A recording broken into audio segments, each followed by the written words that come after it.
think you should just go. I can't find. Hello, everyone, and welcome to the Power of Food podcast, episode 4 of season 2. Stacy and I are here, and we are so excited to be back after a little hiatus. We've both been very busy. So we're so excited about today's podcast. We're going to be talking all about calories and weight loss and why you might have heard that, the calories in, calories out model is a little bit outdated. So we're going to talk about weight loss and, maintaining weight and a lot of the factors that go into that, which are much more complex than that calories in, calories out model. All calories are not created equal. So we're going to touch on that and touch on some of the body systems that if there's some kind of weight imbalance that we want to look to and see if we can correct those imbalances and then allow the body to come into balance. And with that often comes the shedding of excess weight if there is weight to be lost. So you want to jump right in, Stacy? Yes, absolutely. It's so great to be back, to be here and talking about this awesome topic. Because I do have a lot of people that say, well, these are how many calories I'm eating every single day, constantly trying to cut back on their calories, and they're thinking I'm just not losing weight. And there's so many factors that are included in why somebody would be not able to lose weight or losing too much weight that have really nothing to do with the number of calories that they are eating in a day. So I'll just get started with my number 1 here, and that is hormone balance. I think one of the most important aspects about understanding hormone balance is that we are not just talking about the sex hormones. When we say hormones, immediately people think estrogen, testosterone, like those are the main hormones that we think about. However, there are so many different hormones, and hormones all act together in kind of like an orchestra. And when one is a little bit off, then another one gets affected. And if we look at this broader picture of hormones and think about, we actually have hormones that tell us when we are hungry and when we are satisfied. And we even have hormones that decide when blood sugar is going to move into your cells or stay in your blood. We have hormones that affect the way that we metabolize food and then use them for fuel. So when I'm talking about hormone balance, I'm thinking very broadly about many, many different hormones that most people are not familiar with, other than the estrogen and testosterone and the sex hormones that we often talk about. And that's where you may need to work with, a healthcare professional to really understand, how is your insulin hormone working? How is the hormone that tells you when you're full working? There's a reason why some people are just feeling like they can eat, more food than most or constantly hungry throughout the day, whereas some people feel full after just a few bites of food.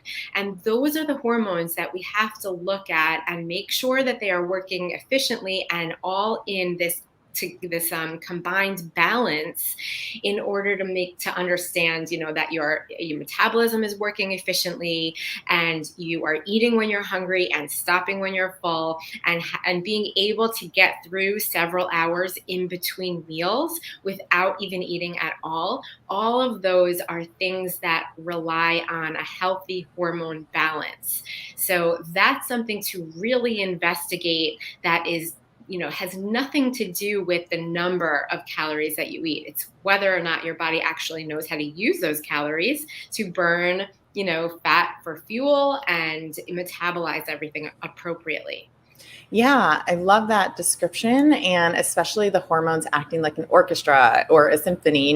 They're all working together and they're kind of like messengers in the body. So anytime we have some kind of imbalance, we have to look a bit upstream and think about, like, why do we have that hormonal imbalance in the first place? And our hormones, like you said, are more than just our sex hormones. So yes, things like estrogen dominance, for example, which a lot of women deal with, that that can in and of itself trigger weight gain, especially like in the hips and the thighs.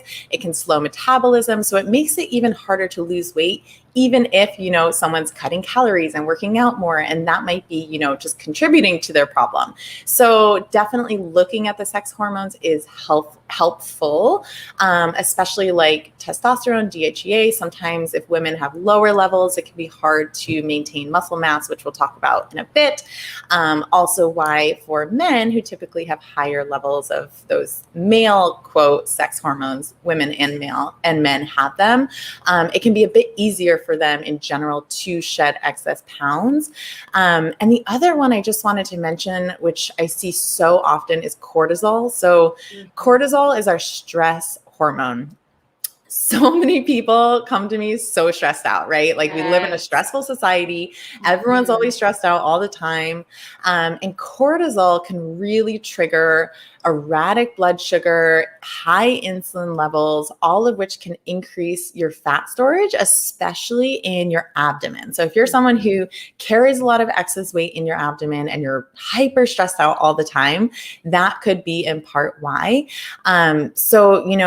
Until you, again, get to the root cause and address that stress, it's going to be really hard to shed those pounds. So just wanted to mention that because cortisol I see so much as dysregulated in people. But it's really nice to look at a full hormone panel. And like you said, Stacy, work with someone who understands these hormones, do some hormonal testing, and then we can really see what's going on and address the issue from there. Yeah, absolutely. And that's why we see a lot of these issues in menopausal women who are losing their estrogen. And we're also, it's so common now to see these younger girls with a diagnosis called PCOS that is also related to high estrogen and high testosterone. But one thing I'm not sure if people are familiar with is that all of the pollutants in the air and things that we get when we use plastics too much or unsafe cleaning, materials or personal self-care products, those actually act like hormones in the body. So that's why they're called something called endocrine disruptors. And even an easy step is to just try starting to cut back on our usage of plastics and using more safe cleaning supplies and personal care products to avoid that hormone imbalance is just one easy step to get started. I shouldn't say easy because it could be pretty overwhelming, but little by little, it creates some good benefits. Yeah, I'm so glad you brought that up because that is often not talked about, those synthetic estrogens or xenoestrogens, and those can really contribute to that excess estrogen. And then also we have to look at, someone's detoxification ability. So you could be making a normal amount of estrogen, but if you're not actually detoxing what you don't need and you're not going to the bathroom every day with a full bowel movement at least once a day, you could still be having, excess estrogen. And then also like looking at it as multiple hormones. If your progesterone is too low and your estrogen is quote normal, that can still be like estrogen dominant. So it's not just looking at that estrogen level. So that's kind of what we mean when we say this is very complex. There's a lot of moving parts. And so looking at it can be really helpful. Right. And then again, with hormones, another one that we don't all think about right away is the thyroid. Those are hormones too. The thyroid are releasing hormones that are some of the most crucial hormones for our metabolism. So I think a lot of people are familiar with the fact that if you have Hashimoto's or low thyroid, then your metabolism is going to slow down. So that's another great hormone panel to obtain to really understand if your thyroid is working efficiently. One thing that I recommend here is really seeking out somebody who could tell you the entire thyroid panel for which to receive. A lot of times doctors will only order just the one hormone, the TSH, which is something a lot of people are familiar with. However, they're missing the other components of that panel. So the TSH is just the hormone, let's say, that the brain uses. But then there's a hormone in the thyroid itself. And then that hormone has to actually get converted to an active hormone. So understanding each step of that pathway is very important to really gathering the information you need with regards to the efficiency of the thyroid. Yeah, thyroid is huge. So, like you said, when the thyroid's making less hormones, your metabolism slows down. You're not going to burn off calories as quickly. You're more likely to gain weight. And so, like you said, Stacy, getting a full thyroid panel. So that's something I always say to my clients, like advocate for yourself with your doctor, especially if your doctor is not trained in functional medicine or isn't an ND. If they're more conventionally trained and they're, taught to just look at TSH, that is just a tiny, tiny part of the full picture. And on top of that, a lot of doctors only look at, this wider range. So the range that's just okay versus what we call optimal range, which is a smaller, tighter range, basically, where it's, the number that you should be so you feel amazing, so that you feel good and you're functioning optimally versus, just getting by, which is what a lot of those numbers are in those reference ranges when you go to your doctor, get your yearly labs, that kind of thing. So that's why it can be really beneficial to work with someone like Stacy and myself or someone else trained in functional medicine that can look at those numbers and tell you, okay, maybe you're not outside of that range that conventional medicine says is okay. But, if your numbers are not within the optimal range, then it might be worth looking into a little bit more. And then just going back to like the hormones, like the estrogen, for example, if there is estrogen dominance, that can actually like inhibit and block the delivery of those thyroid hormones to the cells that it needs. And that can also contribute to weight gain. So even if the thyroid gland in and of itself is acting okay, it could be those hormones coming into it again. So yeah, that's kind of a little bit about the thyroid. Yeah.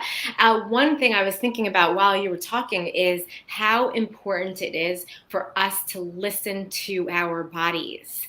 So, because if your doctor is only ordering the TSH and that seems to be normal, but you are experiencing fatigue, weight gain, coldness all the time, hair loss, other symptoms that are just not normal for you, then that's where you have to tell your doctor this is not normal. It's like kind of like those cartoons that we see where you go to the doctor and you have like you're breaking out in a rash all over you, but because the numbers on your blood panel look good to the doctor says, well, you're just fine. Right. I'm not fine. Your body, so please listen to your body is the best indicator of everything that is going a little off. And that's where, like you said before, you can advocate for yourself when something is not normal. Yeah, absolutely. And another one that I often see with hypothyroid is constipation. I just wanted to add that in there. Yeah, absolutely. That's another one that can be a big side effect of that. Yeah.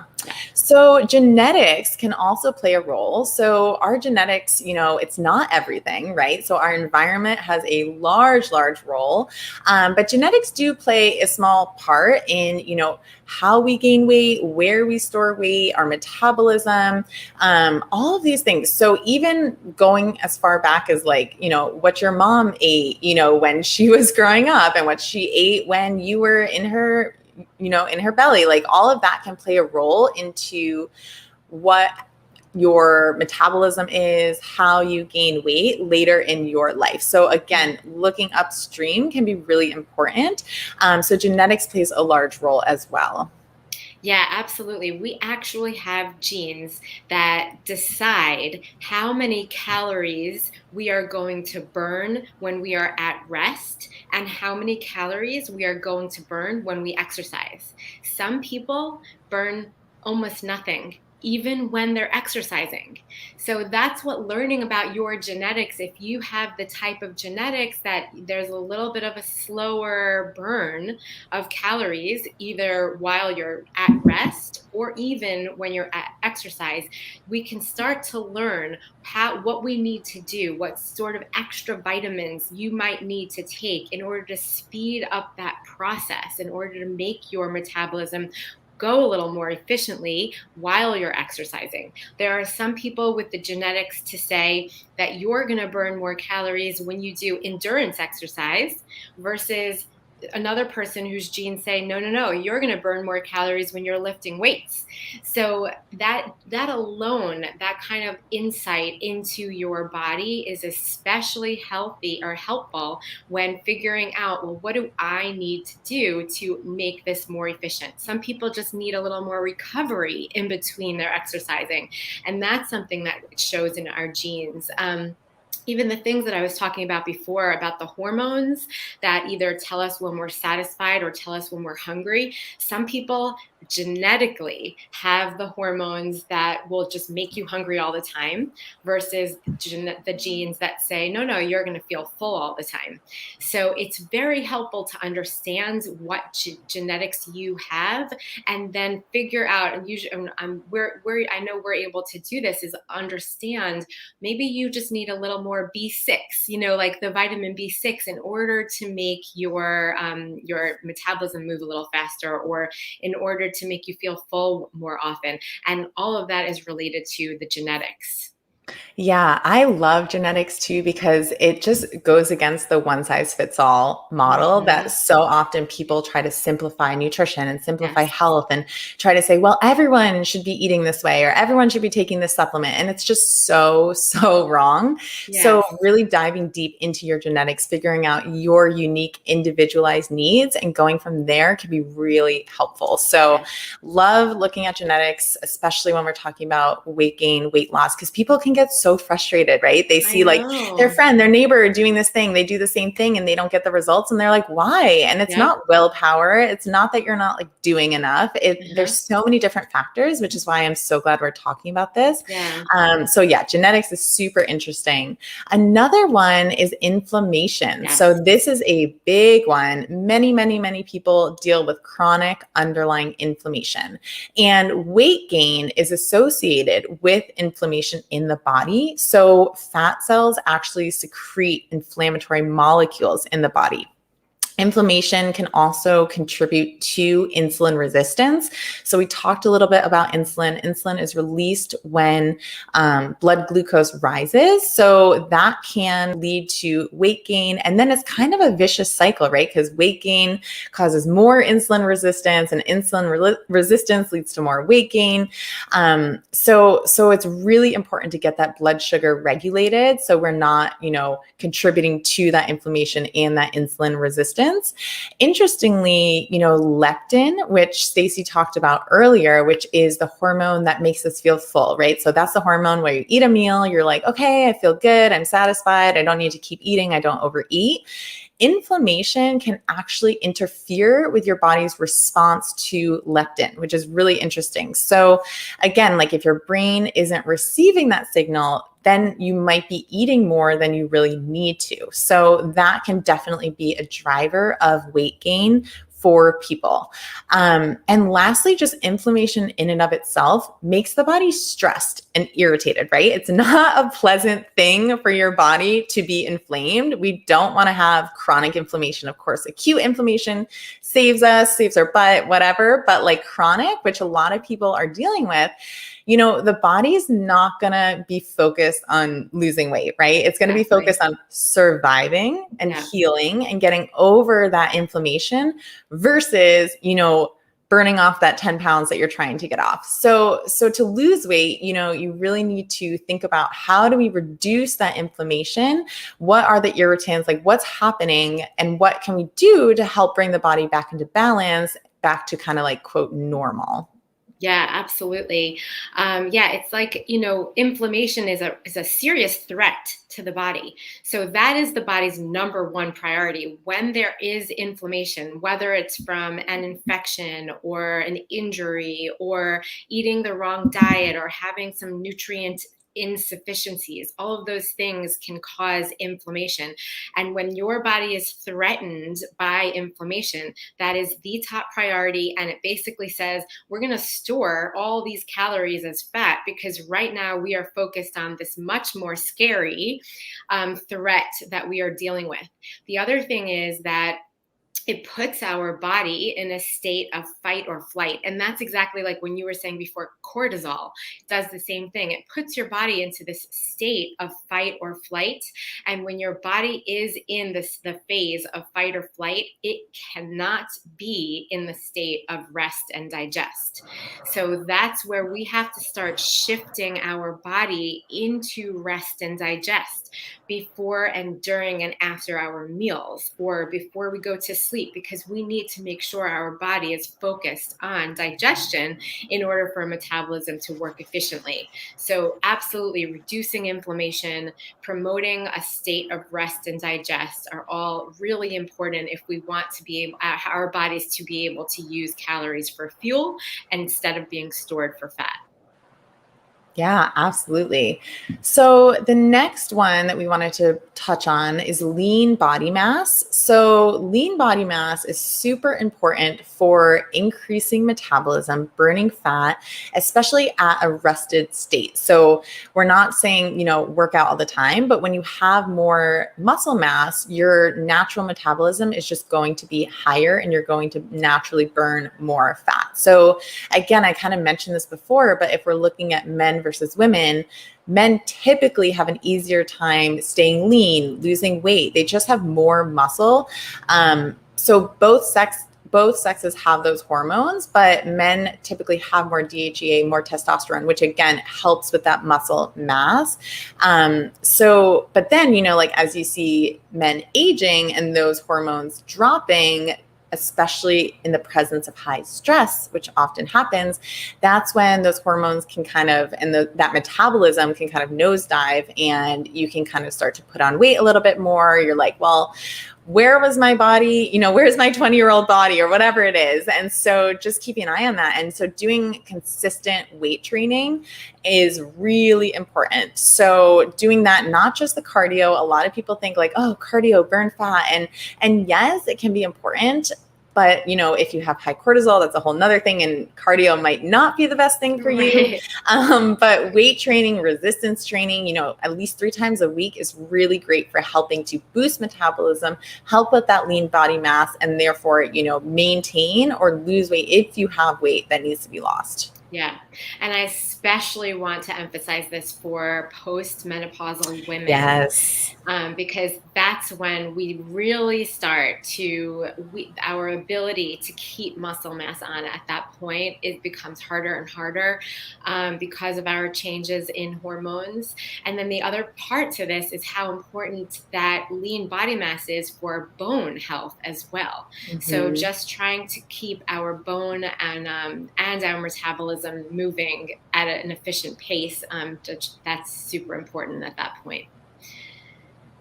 All right. So the next one we were thinking about discussing was nutrient sufficiency. And this is what I like about this one is that we, always when we're trying to lose weight, we think about cutting back on what we're eating and eating less and less and less. But honestly, sometimes the process of our metabolism relies on many, many different nutrients just for that process to happen appropriately. And if we keep cutting back on everything that we eat, it's very possible that we're missing out on some vitamins and minerals and other nutrients that our body actually needs for metabolism to work appropriately. So eating a nutrient-dense diet where every food you eat is packed with nutrition versus high in sugar or high in white flour and those foods that are missing nutrients. And then also eating a diet that is diverse. So we're getting different colors and different nutrients each day or each few days, just to ensure that our body is getting all of the nutrients that it needs to have a healthy metabolism. Yeah, absolutely. So like you said, missing those nutrients can slow down metabolism. I find that especially when people, especially women, when they're trying to lose weight, they are not actually eating enough. So we'll talk about Right. macronutrients later, but like we need to make sure we're eating enough calories, because if we're not, that in and of itself can put the body in a stress response. And we already talked about what happens with that stress response. So we want to make sure that we're nourishing ourselves with the right food. So there's nutrient dense foods, all the colors of the rainbow. Nutrients, like you said, Stacy, they make us run. We need them for all of the processes in our body. They build our muscle, they build our bone, all these things we've been talking about. And then on top of that, those phytonutrients. So making sure we're getting those anti-inflammatory chemicals, which we talked about inflammation. So making sure we're getting those nutrients that help with that process is really important. Yeah. And even just to feel satisfied. Oh, so yeah. that we're not constantly seeking out more and more food, more snacks. And that actually leads us to the next one, which is I actually think that the biggest challenge that we have with weight loss is how many times during the day is insulin being triggered. So insulin is that hormone. We've already mentioned it a few times, where that is triggered when it has to move sugar into your cells. So every single time you eat a food that has sugar or carbohydrates, insulin is going to get triggered, and it tells your body, here's sugar, move it into your cells. The other thing that insulin does is it tells your body to store fat. So how many times during the day is insulin being triggered so that it is telling your body to store fat? So that's why one of the techniques that I do work on with my clients often is how can we strategize and create a day where you are just eating your meals and avoiding snacks. Because obviously we have to eat our healthy meals, just like we already talked about, making sure they're nutrient dense and nutrient diverse. But then how can we also include 4 or 5 hours in between your meals and 10 to 12 hours over the night where you're not eating, so that we're not triggering insulin and we're not storing fat? Yeah, absolutely. And I think this is one of those that it really depends on the person. So some people do really, really great with that. Some people, they might need to snack. And so then it comes down to, okay, how do we create a snack for you that won't Exactly. spike your insulin? So let's be Yes. smart about this. So even if we're not just eating 3 straight meals, which if you're doing so, of course, you still want that to be balanced, but how can we make those snacks not spike your insulin? So how do we do that? We add protein, we add fat, and we add fiber. So having a snack with all of those things will make it so that you're getting the energy, you're getting the nutrients, but your blood sugar isn't going to freak out and your insulin isn't going to skyrocket. Whereas, if you have like a candy bar or just naked carbs, like straight carbs without a healthy fat, without the protein, without the fiber, you're going to get that. And not to mention, like, not just the insulin, but like your mood is going to suffer, your energy is going to suffer. It's not going to make you feel great. So there's numerous reasons why you want to create this healthy, balanced snack. If you are deciding, okay, snacks are best for my unique body versus, the 3 straight meals through the day. Yeah, I completely agree with that. And that's where people get a little surprised when I tell them, well, just eating a bowl of watermelon is not the best idea. Even though you're eating fruit, you think you're doing something good by choosing to have fruit. But that when you eat that type of carbohydrate all alone, it's by itself in the middle of the day, it is going to trigger that insulin. So what can we add to that snack? Like you said, with fat. So maybe we're adding nuts or nut butter or some avocado, or I'm not saying that that's a great combination with watermelon. Avocado and watermelon? Yeah, it sounds so good. But adding sources of fat to the fruit that you're eating, will absolutely sort of slow down that insulin trigger so that it's not as impactful and not as strong as it would be if you were eating fruit by itself.